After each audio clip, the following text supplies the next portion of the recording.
And welcome back to another episode of Fight Night Picks Kicks Cannonier versus Gastelum. We've got all sorts of great stuff over on the website, fightnightpicks.com, including our own Joshua Hart's full card betting guide. What's he feeling? What are some of his best bets? Apparently Knight, Kelleher, and Pantoja, including some of the pop and popcorn fights, and his overall parlay for the weekend. If you haven't checked out the website, you can pick up some of the swag that the guys wear on the channel over there as well. That Under Armour adjustable cap, I can attest, is a great one. Make sure you're checking out the website. It's fightnightpicks.com. As we always say, let's get into it. Fight Night Picks is brought to you by Vertiball. Head on over to their website. It's vertiball.com. And listen, it's an awesome product. It's a local company out of New Brunswick, Canada. So make sure you support those guys locally as well as Fight Night Picks. But they're the only mountable portable muscle massager. They can stick on any smooth surface. They've got an industrial strength suction cup. Can support over 100 pounds of pressure. You can get really into those deep knots. I have one here at home.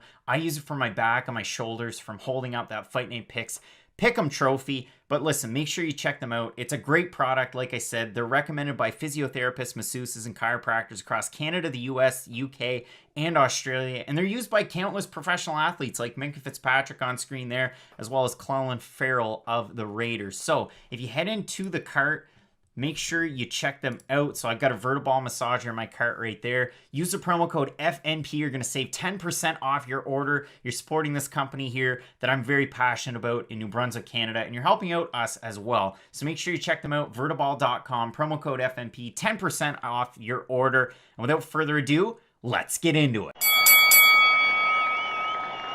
Ladies and gentlemen, recorded in Fredericton, New Brunswick, Canada.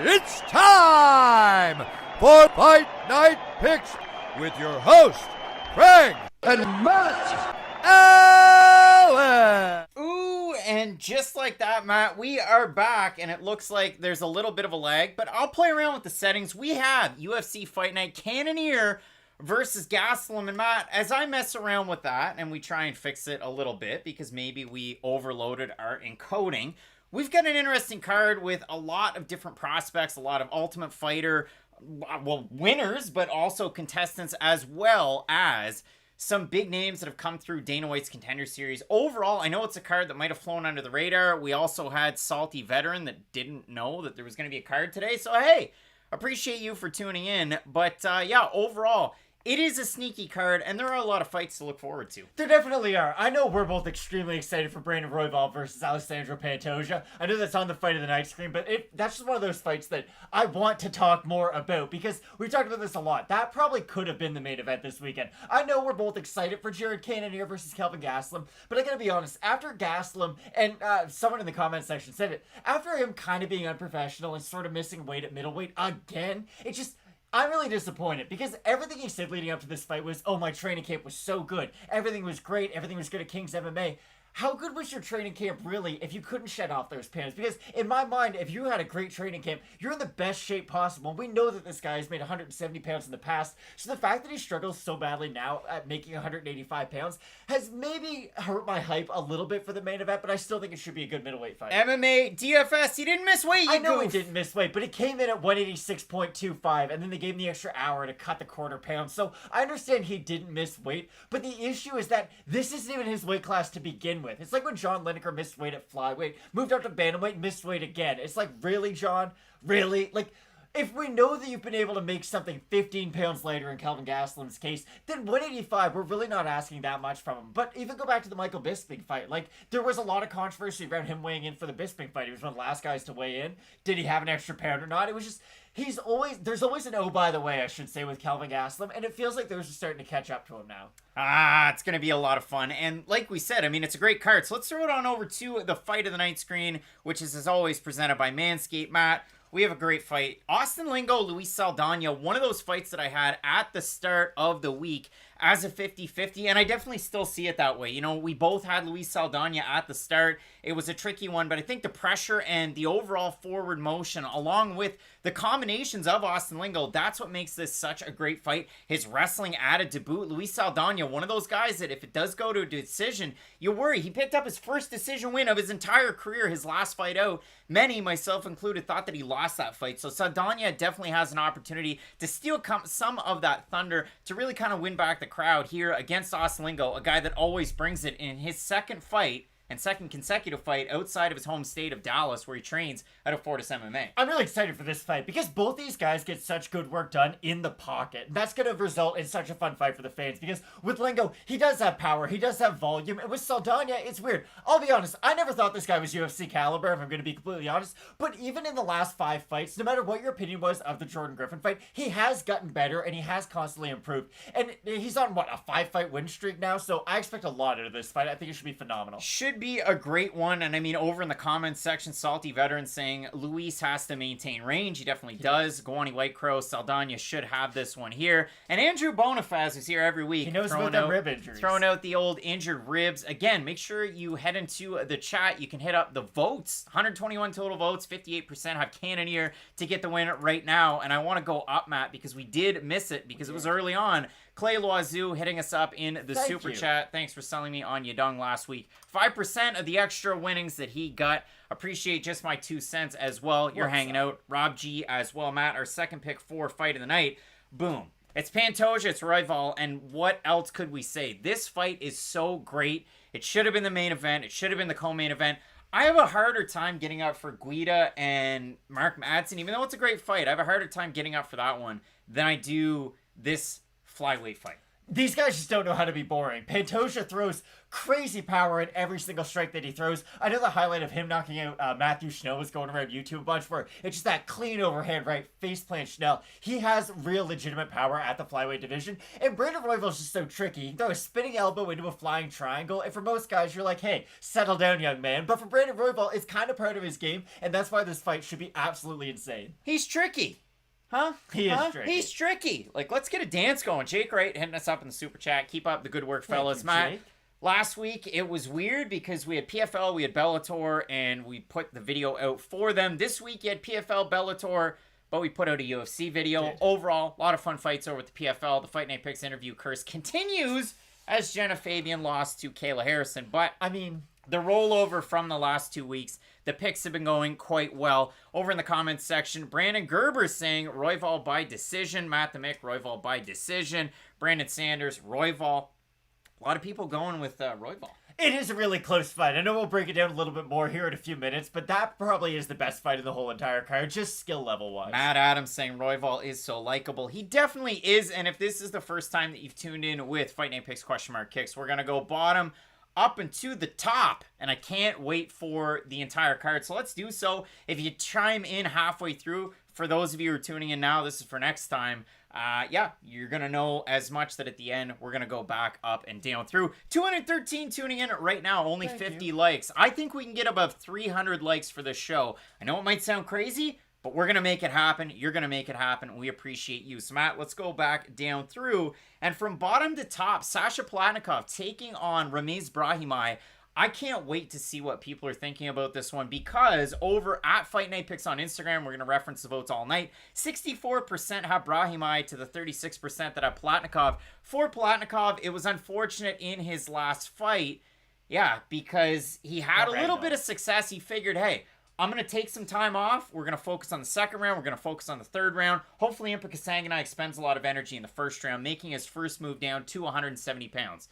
Well, the first round was close enough, and then the second round he got taken down, and it was a little awkward, but he got taken down and choked out. So now he comes into this fight against a guy that can power punch. There was a little bit of some pushback in the comments section this week about whether or not Brahimaj can power punch. But if you look at it, he sets up a lot of things with his hands to get into the clinch, to get it down onto the mat. So I absolutely love this fight because I do think that Brahimaj has a great shot. But if Palatnikov can do what he says he can really outlast him. We've seen it in Brahimaj. If the fight goes longer, he tends not to win. All 8 of his wins are by submission. I love the fight. So what are you thinking? You threw a lot at me there, Craig. I'm not going to lie. This should be a fun fight because, of course, Palatnikov's going to have to keep his range, keep distance to be able to win this because Brahimaj on the mat, this won't even be a competition if it does hit the ground. The problem I had with Palatnikov's loss to Kasanganay was not just the fact that he lost by rear naked choke. Impa didn't even have the hooks in. He just kind of like Jan Blachowicz, Devin Clarked him. And the problem is, if you're really, really good at jiu-jitsu, if you're a Damian Maia, if you're a Jacare, you're not going to get submitted if someone doesn't have control of your hips. And the fact that Palatnikov didn't have, and I'm not going to call it basic submission defense, but the fact that he just kind of panic in that position is a little bit concerning against a guy like Ramiz Brahimaj, who gets his best work done on the ground. So I do have to stick with my pick, although I will admit, Palatnikov does have my favorite form of takedown defense, which is distance management.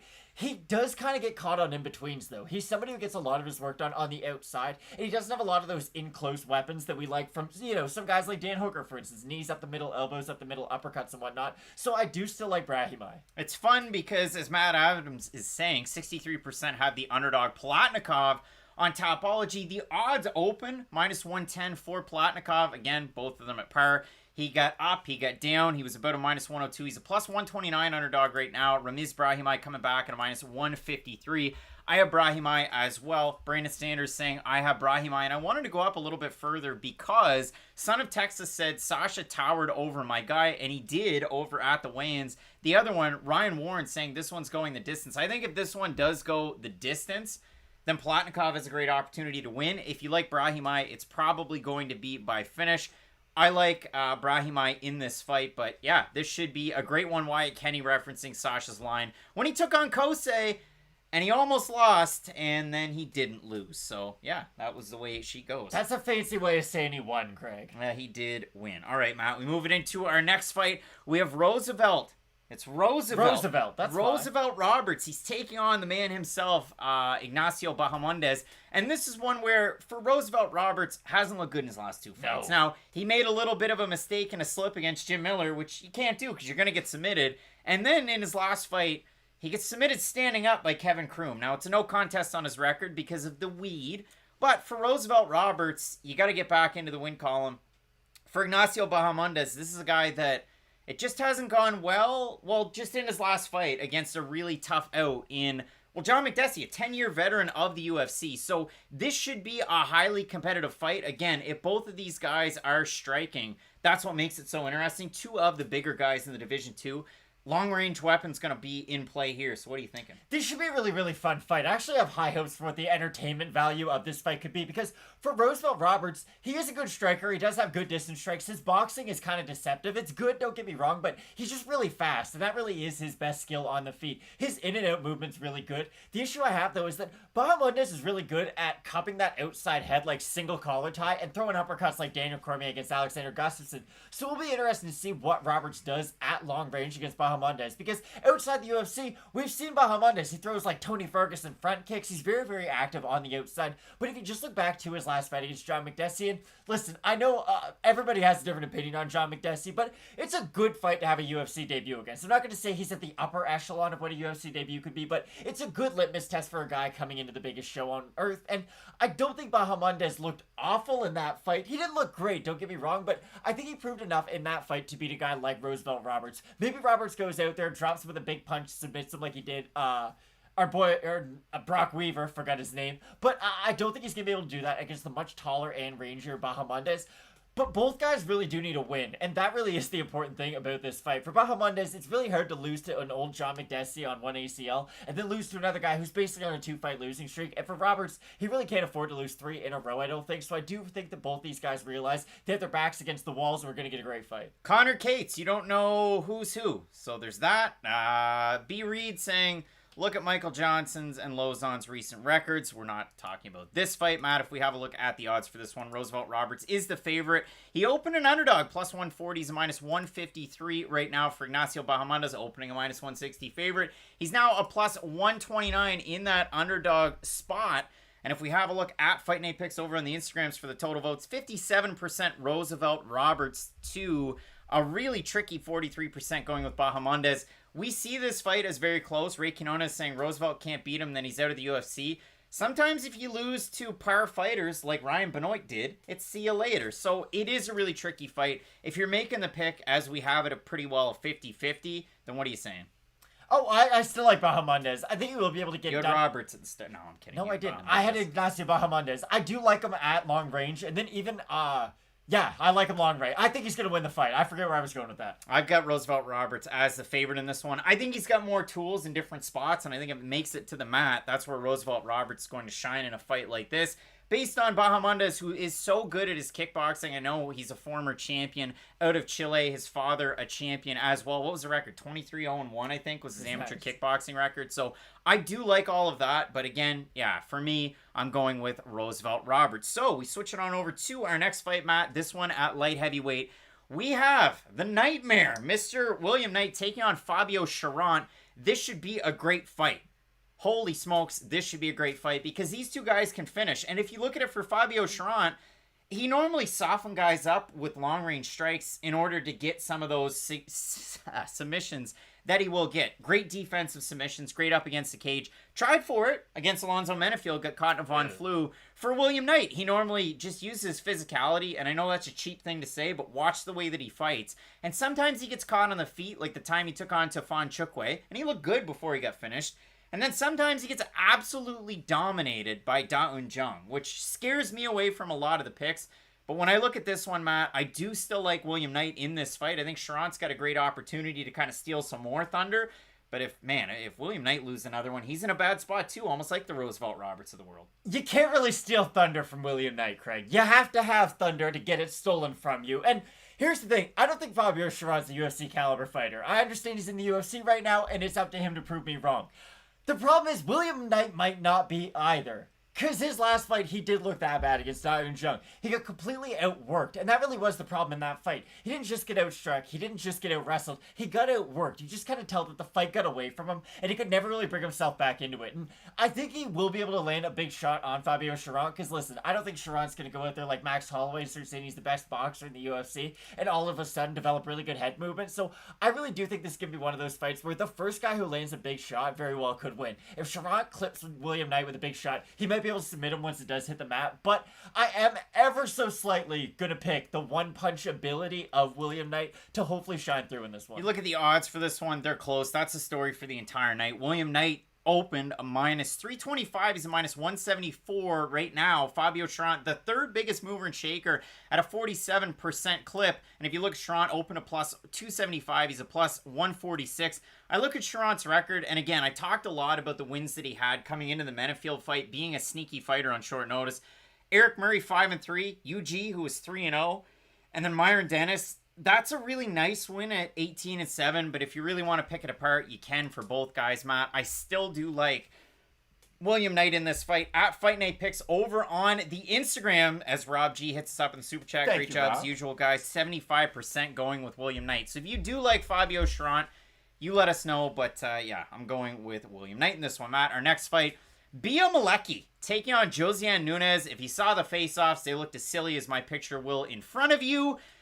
Because, yeah, huge height and reach discrepancy. Josiane Nunes, you likened her to, well, everybody's favorite former bantamweight in One Tricky Out, Jessica Andrade. Matt, when I look at this one, Bia Malecki, Muay Thai artist, Swedish champion, European champion, world champion. Josiane Nunes, she uses her Muay Thai as well, along with her physicality. She has to because she's so small. So she goes in there. She tries to really get that clinch. She tries to get the fight down to the mat. She's taking on good names. Again, a lot of people like to pick it apart. There was an 0-10 fighter in there. But then if you look at the last 4 or 5 fights, it's winning records, and it's the way that she's winning these fights. She's winning them by finish and by TKO to boot. For Bia Malecki, there is that asterisk there, and there are a few people after the fact that kind of picked it apart. But she's 2-0 as a pro fighter. Those 2 pro fights are in the UFC. The other 2 on her, her Sherdog page or Tapology page, those are 3-round fights. Or sorry, I guess the UFC would have it that way. Those are 3-round fights that were on the Ultimate Fighter. So I don't actually, count those ones when I'm looking at these ones. But the UFC will, if you see them pop her name up there when she goes in for this fight, they'll say she's 4-0. But that's just something that you can keep in the back of your mind. Share it with your friends when you're watching the fights. For me, Bia Malecki eats so many shots, but we'll see if her length and her physicality, and by that, just her ability to push a pace, will be able to be enough to get a win over Josiane Nunes. She's going to win this fight because she's bigger. There you go. I wish I had a more technical breakdown, but Josiane Nunes isn't the type of fighter Jessica Andrade was when Andrade was competing at the bantamweight division, because even though Andrade fought at strawweight, fought at flyweight, she can still physically match up quite well with a lot of these fighters at bantamweight. You see the types of takedowns she lands on women. She picks them up over her head and slams them on theirs. It's fairly impressive work. Josiane Nunes isn't really that type of a fighter. She will go for takedowns, don't get me wrong, but she doesn't really have that physicality that Andrade really brought to this division. And for Bea Malecki, we've kind of seen it before. Like, when she gets into clinches with her opponents, she can kind of trip them up because she is so tall and long for this division. But this is the thing. I'm going to quote Chael Sonnen, because he said this before Holly Holm fought Ronda Rousey, and it's true. Holly Holm has how many world kickboxing titles? Like 73.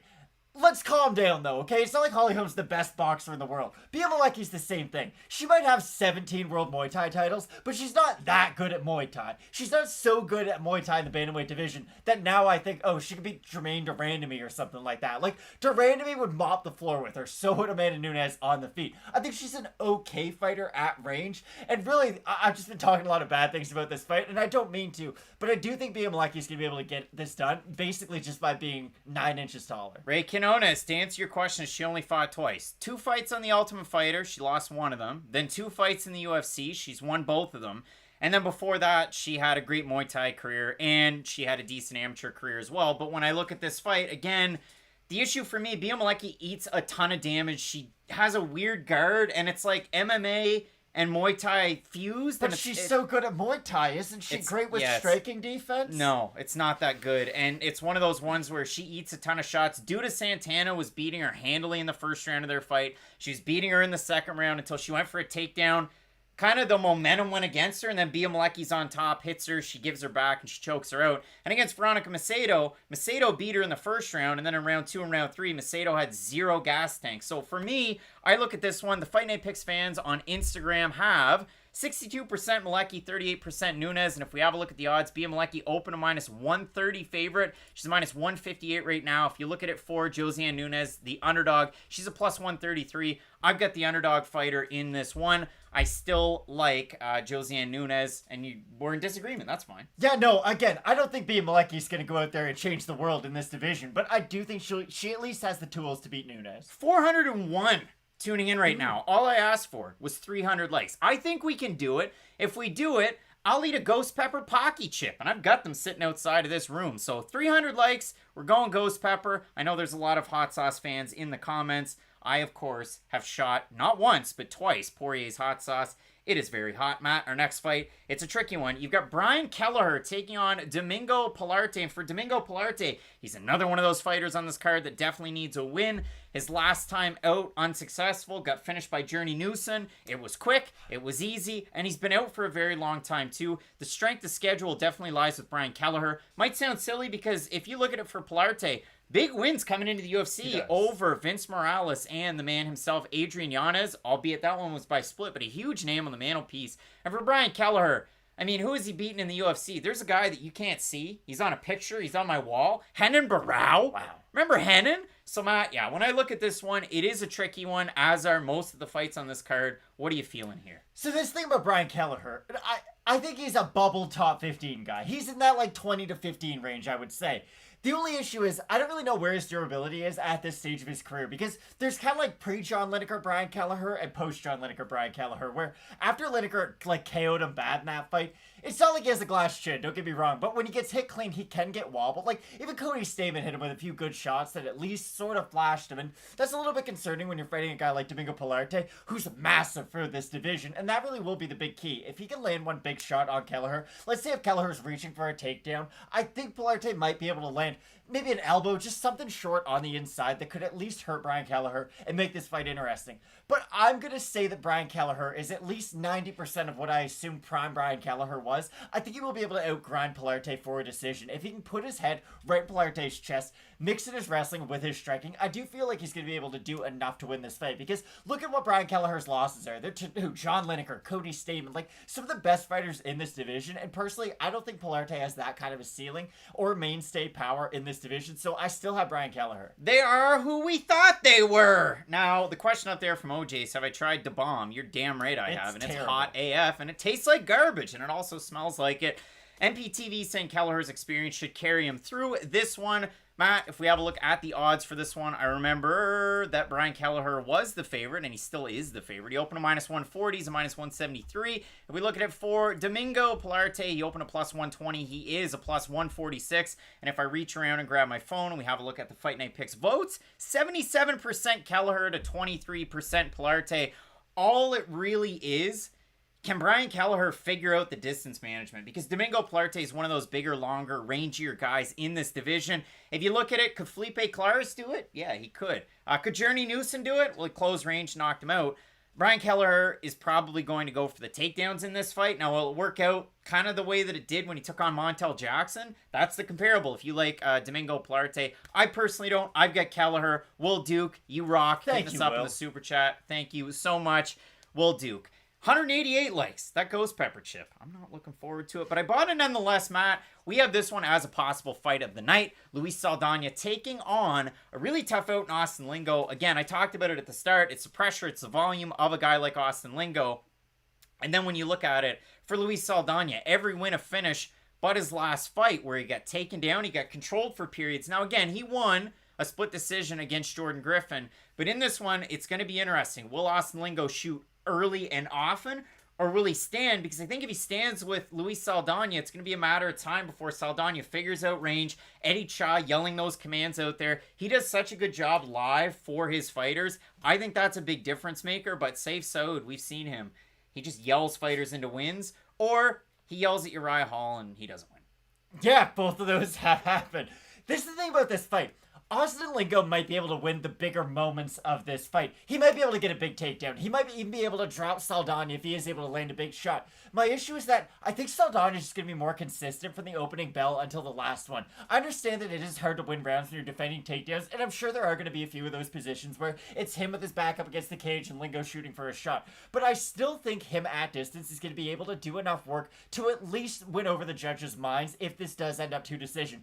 But this is the thing people forget about Luis Saldana. He's a finisher, and he is a proven one at that. He can finish you on the feet or on the mat. I feel like a lot of people are kind of clouding their judgment on him because of the Jordan Griffin win, and that's fair. He did get taken down and controlled, but I would say that's one of the worst versions of Luis Saldana that you could see in the UFC. The best version of him is like throwing front kicks like Anderson Silva and guillotining and rear naked choking people. It's a very exciting prospect to get excited for.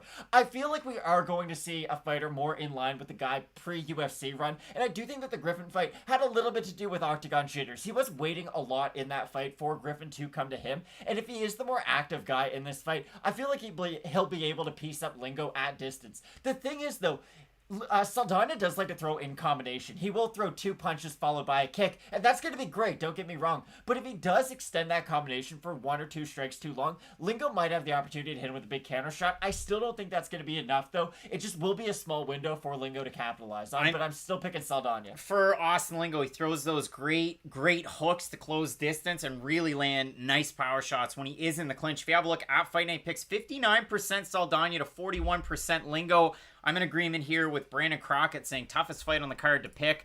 I think it is one of the toughest. There's a couple on here, but Luis Saldana opened a -130. He got down as far as a -165. He's a -120 right now. For Austin Lingo, slight underdog at a -101. He opened at a +110.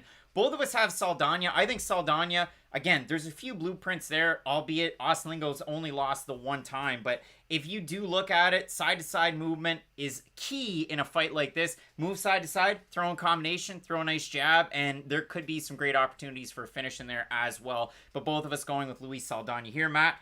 Our next fight. Our favorite fight. I think that's fair to say. Yeah, I'm not without a speaking doubt. out of turn. Okay. 100%. Pantoja taking on Royval. And for Brandon Royval, he's coming back off a torn labrum. All sorts of different injury issues. There was somebody in the comments section. And if you are out there and you are listening right now, hit us over in the chat and let us know. Because I wish I remembered. But somebody said, isn't a torn labrum what happened to Tyron Woodley and then he got gun shy? Tyron Woodley was always a little gun shy, but torn labrums are something that you don't mess around with. That's a baseball injury, you're out forever. That's a basketball injury that you're out forever. Torn labrums, they're nothing to mess with. And for Brandon Royval, he's taken quite a bit of time off. It's no Achilles injury if you're Kevin Durant or Klay Thompson, but it is something that I do worry about. Now, over in the comments section, Kiko CR, who hit the thanks button this week. So thank you. I just wanted to give a shout out there. That was much appreciated. You can hit us up in any of the videos to support them. Craig P. Higgins saying, hell yeah, raw dog. ooh, baby, I like it raw. This is a great fight. Either way you slice it, we could talk about this for hours. Without a doubt. What are you saying? Here's the thing. The Pantoja that showed up in the comp fight, and I'll even say the Askarov fight, should be able to beat Brandon Royval. The thing about Royval is, he reminds me a lot of Prime Joe Lozon. I know this is going to be weird, but just hear me out. Prime Joe Lozon was oddly explosive, even though he's kind of thin. He had really, really good jiu-jitsu once he did hit the mat, but it was a lot of the in-between stuff. It was, I'm going to try to hurt you on the feet, then submit you. It wasn't going to go for a takedown, then on the in-between, maybe I'll be able to clip you with a shot. It was all that kind of, again, the in-between sort of stuff.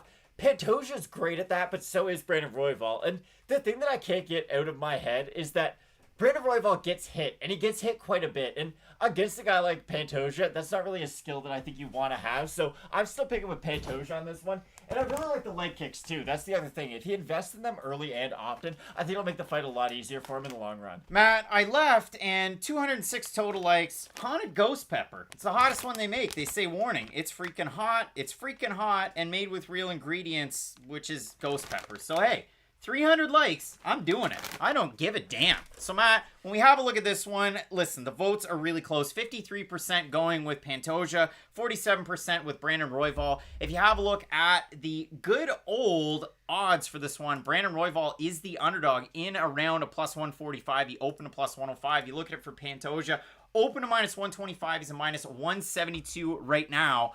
And for me, I like Pantoja really anywhere you slice it. Brandon Royval is tricky on the feet. He's tricky on the mat. And the fight that won us both over, it was his first fight in the UFC because we kind of wrote him off. But it was against Tim Elliott where he put on an amazing performance. And he's just so tricky to figure out no matter which stance he comes at you from. But for Pantoja, I like the volume. As long as he's not tentative, I think he wins this fight. No, I couldn't agree more. And again, the fighter who beat Manel Kape is a great fighter. I don't think we've seen Pantoja kind of over the hill because that is something I'm a little bit concerned about. When you have crazy fights like he does have, you're going to age a lot faster than other guys. And we're going to talk about that with Kelvin Gastelum in the main event. So if it is still the same fighter that we've seen in the past, I still think Pantoja's got it. Rob G saying, is Raw Dog the best fighter nickname? Daywalker, Rashad Coulter. And Brandon Gerber saying, I'll be here when Royval wins. Wait, did Alan Belcher, who probably is on Mexican supplements now, did he win last night? I don't know. I don't watch that stuff. Dang, if anyone could let me know, please. Matt, we move into our next fight. We have Vince Pichel taking on Austin Hubbard. Now, Vince Pichel training out of Factory X for this one. Big difference. He's out of Simi Valley in California.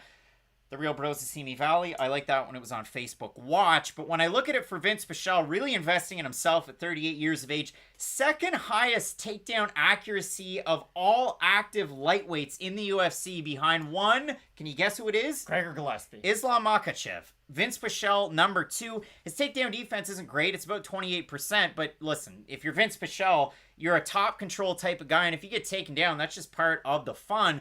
And for Austin Hubbard, 58% is his takedown defense. Definitely the better striker when it is on the feet. My qualms with an Austin Hubbard pick, he's been dominated in certain fights on the mat, and then in other fights he has dominated. He beat Kyle Prepolek, but that's a guy that lost unanimous 30-27s to who? The man who used to fight out of Montreal, Quebec, Canada. Out of France. With a mustache. What's his name? Olivier Aubert-Mercier. No. At 170, Nordin Taleb. Oh, sorry. And if you look at it for Austin Hubbard, I mean, he beat Max Roshkov, but in that fight, he got dominated in the first round. Roshkov got tired. So, I don't Austin think he got Hubbard dominated. Yeah, he did. Austin Hubbard's coming into this one rejuvenated. He had a good fight in his last time out. He didn't in the Mark Madsen fight, but he came back in the third round. Vince Pichel has a tough fight coming here. I love this fight, so what are we saying? This is going to be a really interesting fight because Vince Pichel's 39 years old, and that's going to have to come into consideration at a certain point. Like, he is at the lightweight division. Normally, younger guys dominate this division. And for Austin Hubbard, he's the far more active guy on the feet. I look at this fight a lot like I look at the Saldana versus Lingo fight. Pichel might get a takedown here or there, but he doesn't have the kind of top control or jiu-jitsu that's really going to dominate a guy like Hubbard on the mat. I think if he does get a takedown, he's only really going to be able to play in the full guard of Hubbard. And yes, he'll be winning rounds, and Hubbard won't be getting points off on the feet, but I still think Hubbard's going to be able to defend enough takedowns and at least throw enough volume on the feet to win it if it does go to a decision. I don't see either guy getting a finish, if I'm being completely honest, unless Hubbard is really active with the leg kicks early on, beats up on Pichel's front leg, and then Pichel is tired in that third round. Maybe he could overwhelm him with volume, but other than that very specific situation, I doubt he will be able to finish him. This should be a really fun fight, and again, it's going to come down to how much Pichel decides to wrestle, and I guess it's also going to come down to how good is Hubbard's cardio, because this is the problem with, a guy won this first round that didn't look good. If you expend all your energy in the first round, that's great. You may have won the round, but we all know you're going to lose that second and third round. Like, you have to be able to manage your own cardio, and that's going to be really important for Pichel in this one. Personally, I think Hubbard does have enough cardio and enough takedown defense to win this one, but this is a very close fight. There's a question over there from Ray Cannonier is asking if the UFC pushed Hubbard too quickly. I mean, listen, he was coming in at LFA 56 against Killis Moda, he was a champ. Then he took on Davi Hamos. He lost. He beat Kyle Prepolek. He lost to Mark Madsen. He beat Max Roshkoff. He lost to Joe Selecki. He beat Dakota Bush, who was in on short notice. I don't think they pushed him too quick. I know, Clay Loiseau, you're disagreeing there, but I don't think that he was pushed too hard because, I mean, you're a former LFA champ. You have some higher expectations. And Mark Madsen at the time, undefeated, as he is now, as he will be tonight, but I don't think they pushed him too hard. For Vince Pichel, look at the two fights that he's lost. Similar kind of story to an Austin Hubbard where he took on a good wrestler, Gregor Gillespie, got out-wrestled, didn't win that fight. He took on Rustam Khabilov, he got slammed, but he got out-wrestled in that fight. So for me, I look at it as Austin Hubbard, also trains out of Colorado, has good cardio, much younger. Vince Pichel invested himself at 38 to move to Colorado to make his cardio a little bit better. Again, the odds for this one, they are close. Vince Pichel, slight favorite, open a minus 160s, minus 128 right now. The money's come in on Hubbard, who opened a plus 140s, plus 105. At the start of the week, we were split. No, sorry, we both had the same guy in Hubbard. 52% at Fight Night Picks have Pichel, 48% have Hubbard. I'm switching the pick. I'm going with Vince Pichel. I thought about it a little bit more. I like that investment. I thought about the takedowns and the guys that he's lost to. I don't think he's going to lose to Hubbard, but I'm in agreement with you. I think this one's going to go to a decision, so that's what I'm feeling here. Hubbard's 10 years younger, and that is going to come in. I think that's a really big factor. I really do. For Pichel, it's going to be interesting. I never know if Pichel has really, really good power in his hands or not, because it kind of varies. We've seen him hit guys and they fall, and then we've seen him kind of struggle at range with certain fighters. There's sort of a hesitancy to throw his power shots, but again, I feel like he will be relying a lot more on his wrestling than anything else in this fight. So really, if you at home are trying to decide this fight, you either like the cardio and volume of Hubbard, or you like the takedowns of Pichel. Personally, I like Hubbard, but Craig has Pichel. I like Pichel with the wrestling mat. 538 tuning in, 258 likes. It's gimmicky, but the hot sauce is a real thing, and that ghost pepper chip going in my mouth. If we get 300 likes, we move into our next fight, Matt. Trevin Jones taking on Said Yakub Kakrakhmanov. Matt, when I looked at the odds for this one, I guessed that it was going to be, Kakrakhmanov at a plus 250, plus 300. Opened at a plus 250, so how about that? He's a plus 125 right now. The odds dropped as soon as they opened. Plus 250, minus 125, and now he's settled at a baseline, plus 125. He did miss weight on super short notice. What was it, 128.5? So if you look at it, 138.5. Trevin Jones opened at minus 300. He's a minus 150. So the odds are very close, and I'm eager to hear what people are thinking about this one over in the comments section. Because for me, Trevin Jones outside of the UFC is a different fighter than the guy that's been in the UFC, and I get it. 2 big finish wins over recognizable names in Mario Bautista and Timur Valiev, who's just going up. Like that Kazette song, Beam Me Up. Up, up, up, up. And for Said Yakub Kakrakhmanov, this guy's such a special fighter. Even in his losses, he has had moments where he's looked good, especially the Umar Nurmagomedov fight. But the guy's still really young, dynamic on the feet, great wrestling, great when he gets into top pressure because he's just going to go and try and throw some strikes. So I really do love this fight. Clay is feeling Kakrakhmanov slightly. Craig P. Higgins saying miss weight, easy pick for Jones. Brandon McNair saying weight miss means nothing. That's where I do struggle with it because we have seen fighters recently miss weight, not get a win. Miss weight, you win. So what are you thinking here? Okay, people put way too much stock into people missing weight. They were either going to win the fight or lose the fight. If you actually look at the odds put stock into Gastelum missing as weight. to who is the winner or the loser, then it really comes down to the odds in the end. Jared Cannonier is a huge favorite. That's also why I have him to win, Craig. It's not just because Calvin Gastelum missed weight. And the problem is, Kakrakhmanov's good. He's really good. It's really hard to beat Trevin Jones in your first UFC fight, though, and I was concerned about Kakrakhmanov's training coming into this fight. Because, again, you're coming in on short notice against a really, really good fighter like Trevin Jones. Now that you missed weight by such a bad amount, too, I'm even more concerned. Like, were you training? Were you constantly in the gym? Because, again, when you have a training camp, normally you're in really, really good shape. And for Kakrakhmanov and Kelvin Gastelum, those two guys you have to have concerns about. Because, again, on the short notice, I understand you do want to give him kind of a pass. It is on, a week's notice, like you had said. But again, fighting Trevin Jones is tough. Fighting Trevin Jones not really coming off a training camp by missing weight. I think Kakrakhmanov can have a long and successful career in the UFC. I just don't think they're doing him any favors right now, feeding him to Trevin Jones currently. You have a look at the votes at Fight Night Picks on Instagram. It's easy. It's down below us. 72% Jones, 28% Kakrakhmanov. That's 364 total votes for Jones to 140 for Kakrakhmanov. Matt, I still have Trevin Jones in this one because I think there's a couple of different things that he does very well and that he can use against a guy like Kakrakhmanov. Very good at counter-striking, very good behind the two black lines, which we don't often see or talk about all that much.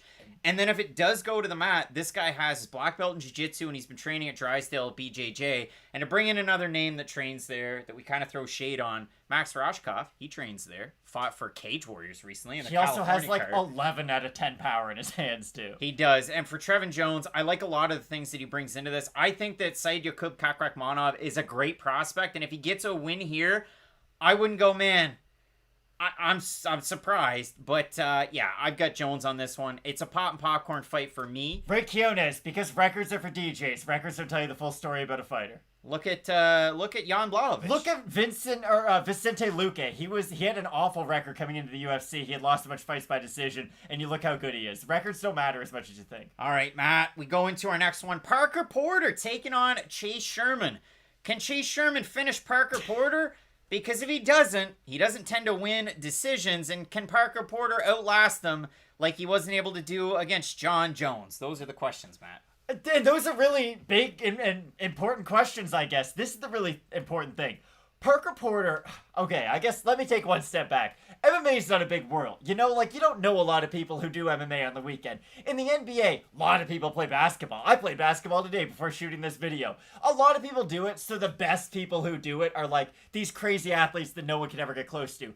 MMA is kind of a small world, and the fact that Parker Porter fought John Jones in 2008, and then nobody knew who he was until 2019 is a little bit concerning. Like, if you've been around the MMA world for that long, and you've never had a shot at the big dance, it tells you a lot. And hey, I think he looked good against Josh Parisian, but I think that's just a bigger story as to Josh Parisian in the UFC's heavyweight division. He is a 2008-2009 heavyweight if you've ever seen him. Yes, he really is. And Craig used to throw around built like a bag of milk quite a bit.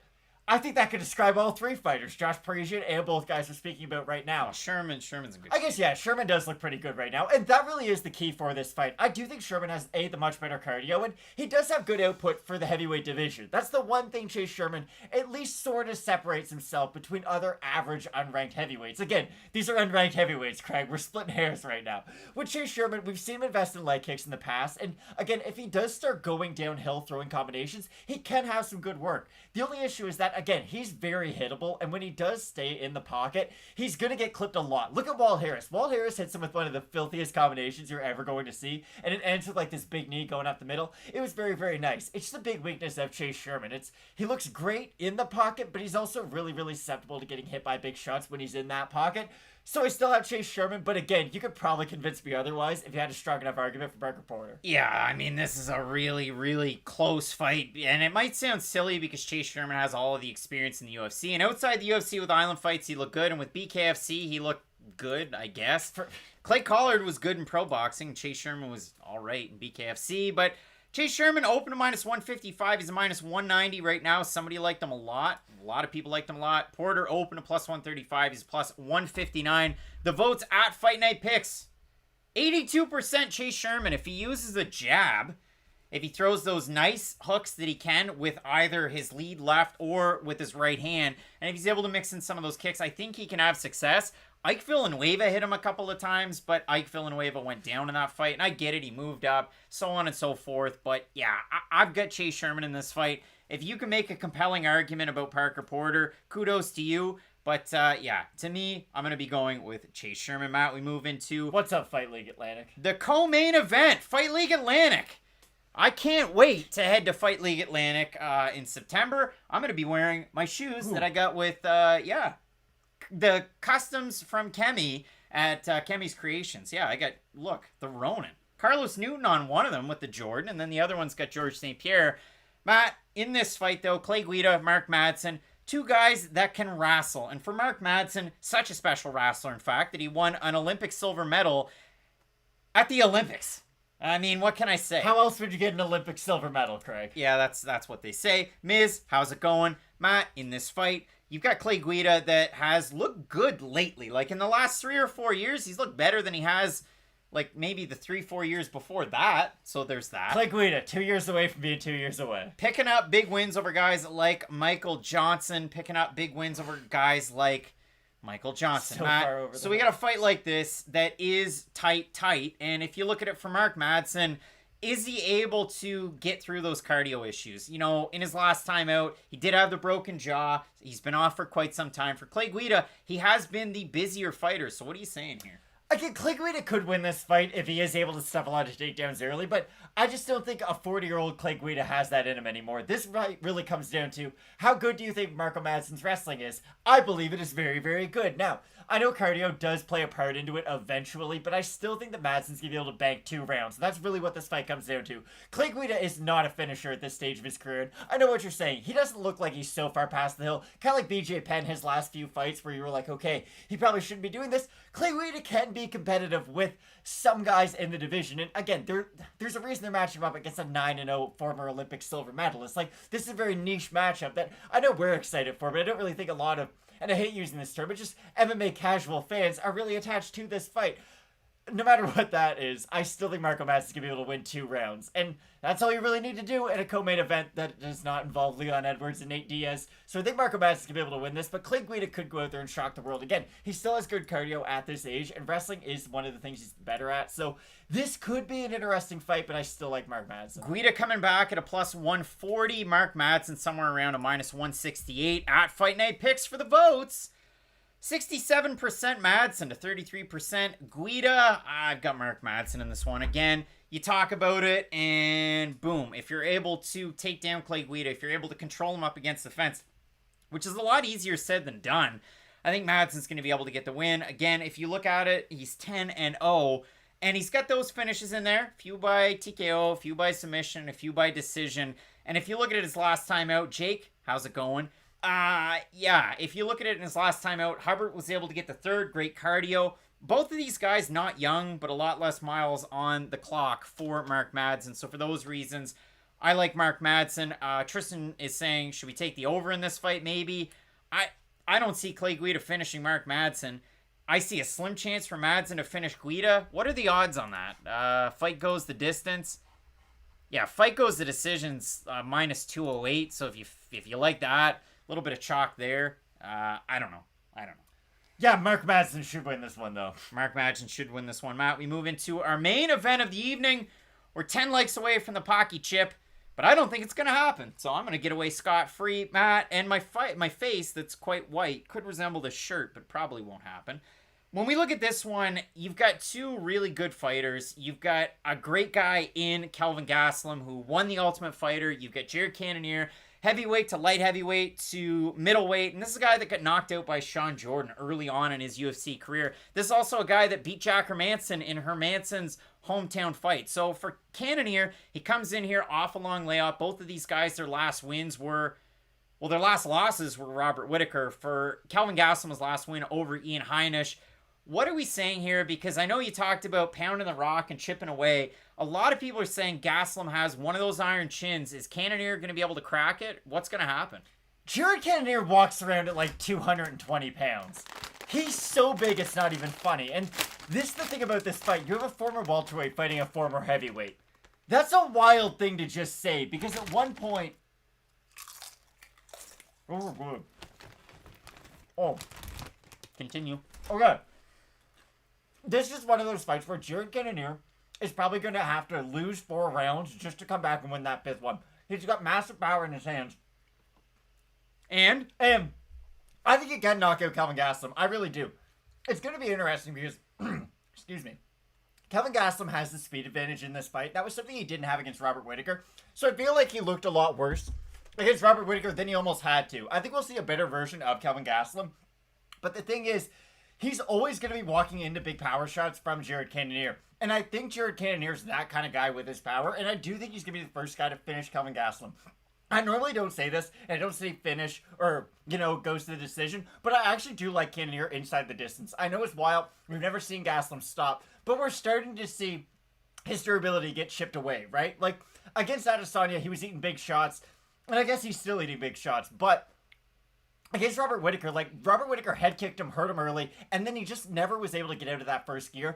I think it's going to be very similar to this fight. If Cannonier can stay dedicated to the leg kicks and end with big power shots, I think he's going to be able to get it done. I can't wait for this fight because, again, is Kelvin Gastelum going to go with his wrestling shoes? And I've seen a lot of people to say, no, he's not. Well, it's one of those ones, did he fall in love with his hands? Sure he did. I mean, you look at it in the fight against Adesanya.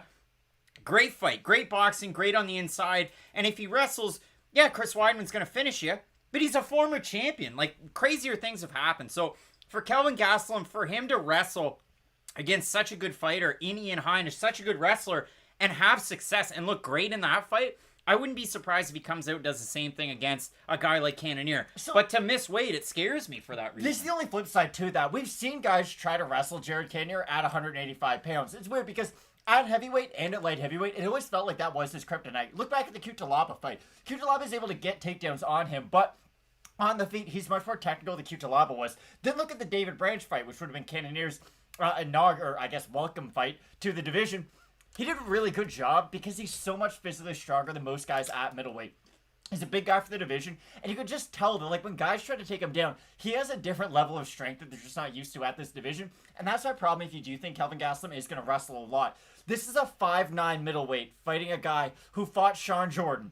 Sean Jordan is a knockout win with a hook kick over Derek Lewis, okay? He was legit in the heavyweight division at one point. Until he couldn't make heavyweight anymore. Exactly. Something you don't often hear about. So, I've seen that a lot, too, I guess, where a lot of people are trying to say, oh, well, Gastelum's the better grappler.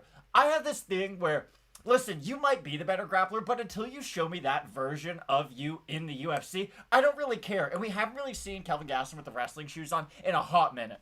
All right, Matt, we have a look at the odds for this one. Cannonier is the favorite. Open to minus 240. He's a minus 142 right wasn't now. Even hot. Gastelum open to plus 195. He's plus 119. Yeah, those aren't as hot as I thought they were. If we have a look over in the super chat, well, there isn't anybody right now. You can hit it up. Listen, it's fun. 61% Cannonier to 39% Gastelum. Michigonian, appreciate you for tuning in. There was somebody else up there earlier. William Phillips, appreciate you too. Thank all you guys. When I look at this one, I've got Cannonier. We're in disagreement on some of them. We'll go back down through some of these fights. But there's a lot of great ones. I think a fight of the night, it's going to be Pantoja and Royval. It should be a great one. Ray Quinones, what's the pick? And decisions or finish? Cannonier, and I'm not picking a finish. Also, I think Cannonier is going to win. That'll be the pick. But I do think he'll be able to get it done inside the distance. I don't know what the odds are. I know he's, almost like a 2-1 favorite right now. So maybe the odds are a little bit better on him to win this by finish. But even look at the Anderson Silva fight. When he invests in the leg kick, it starts to pay off. I don't think he's going to hit Kelvin Gastelum with one of them and he'll fall down. But you get the idea. It's a weapon that he can use, and I think he will. Trent Bossingham hitting up the super chat. Matt feeling the heat. We'll go back of the throat. Bottom to top, and we will talk about this one, Matt. Palatnikov, Brahimaj. I've got Brahimaj. So do I. All right, our next fight, we have Roosevelt, Roberts, Ignacio, Bahamondes. Close fight. I've got Roberts. You got Bahamondes? Yeah. I think Bahamondes will be able to get it done. Should be a good fight, though. Knight, Cherant. We both have Knight, right? I think William Knight will be able to get it done. Yep. Next one, Malecki, Nunes. I've got Nunes. This is going to look like a really, really weird fight when they get in the cage, but I'm going to stick with Malecki. Naveed, I don't have a 2-pick parlay today. I'm staying away from it. I want to keep building the momentum. The 1-8-1 week from 3 weeks ago still leaving a bad taste in my mind, but the Pocky chips aren't. So, Bob, here's a basketball reference just for you. When Bia Malecki gets in there with Josiane Nunes, it's going to look physically a lot like when Kareem Abdul-Jabbar did that one-on-one pay-per-view with Julius Erving. Kareem was a lot bigger. Julius Erving dunks on him one time. I highly recommend looking it up on YouTube. So there's the basketball reference for the video. So Bub Collins, we certainly appreciate it. I think Nunes gets the upset. Love all the basketball reference. And from Trent Bossingham, you got Saldana, Pantoja, Jones, Cherant, Cannonier, Pichel. Who's the upset of the night? For me, it's Josiane Nunes. I really do think she's going to be able to get the win over Malecki. I've seen a lot of people with Malecki over the week, but then I've seen a lot of people say it's a close fight. So for me, I like Josiane Nunes in this one. I'm not going crazy with a lot of underdogs this week, but I do really like Nunes here. Matt, next fight is starting to get hot for me. Kelleher taking on Pilarte. Both of us going with Kelleher? I think this will be a really fun fight, but yeah, I guess stick with Brian Kelleher. Johnny Crenny, you can't just take a bite from a chip. You got to eat it whole. Johnny, I already ate one. Oh my goodness, Craig. Kelleher. Lingo's taking on Saldana. I've got Saldana, but I think it is close. I have Saldana as well. All right, Matt. Our next one, Pantoja Royval. We both have Pantoja. Should be a phenomenal fight. But yeah. Pichel taking on Hubbard. Switching the pick, and I've got Pichel in this one. I still like Austin Hubbard. He's got great cardio, and he's a decade younger than Vince Pichel. Jones taking on Kokrak-Manov. Both of us going with Trevin Jones. Yeah, I like Trevin Jones quite a bit in this division. Again, he's a guy who should be closer to the top 15 than further away from it. Like, I really feel like Trevin Jones, even if I know this is a win over a short notice opponent, there's a lot of asterisks and whatnot, but if he wins this, I really do feel like maybe one more and he gets a ranked fighter, or he's right there, though, is all I'm going to say. Trevin Jones, Kyler Phillips should be on the radar. All right, Matt, next one, we have Parker Porter taking on Chase Sherman. Both in agreement with Chase Sherman here. I can't say this fight's going to be phenomenal or anything, but I do think Chase Sherman's going to win it. Next one, you have Clay Guida, Mark Madsen, both of us with the fighter out of Denmark here. I do like Mark Madsen in this one, yeah. And then in the main event, both of us going with Jared Cannonier. Any final thoughts on this one? Again, I don't often say this, but I like Cannonier by finish. I know it's hard to say something's going to happen that has never happened before. We've never seen Kelvin Gastelum get knocked out, but I think Jared Cannonier has that kind of power, and I think this is a Kelvin Gastelum who's kind of 1 foot in, 1 foot out. I didn't like what I saw on the scale, and it just... If he'd been training really hard, then he wouldn't have missed weight, or he wouldn't have been so close to missing weight. Everybody in the super chat, we appreciate you. Sean Glenn, it is a crapshoot of a card. Rob G, also in the super chat. Thank you so much. From Trent Bossingham, Bub Collins. Who else is up there? I want to make sure I get everybody. My eyes are watering, so is my nose. I can't see the rest of them. I'm calling out Sean Evans next, I think. This is nothing. Get the Fight Night picks, boys, on Hot Ones. We'll see what happens. Holy smokes, it's starting to get hot, but yeah, really do appreciate everybody for tuning in. It should be a great card next weekend, another big one. You're not going to want to miss that. So keep it locked in with Fight Night Picks. And Matt, as we always say, let's get into it. Woohoo! Ladies and gentlemen, recorded in Fredericton, New Brunswick, Canada, it's time for Fight Night Picks with your host, Craig and Matt.